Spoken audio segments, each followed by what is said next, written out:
أخبارك إيه؟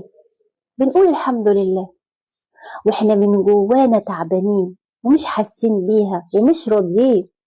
ولما تحصل حاجة حلوة بنقول الحمد لله ونعدي. يعني الحمد لله بقى كلمة مش إحساس، لكن اللي حصل معايا خلاني أفهم الفرق.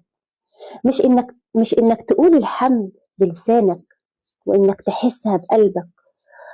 أنا كنت بكتب الحمد وأعيشها لحد ما جه اليوم اللي وأنا فيه بموت ما طلعش مني غير الحمد.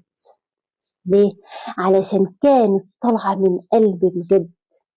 كنت حاسة إن ربنا معايا، حاسة بأمان، حاسة إني راضية حتى وأنا بموت.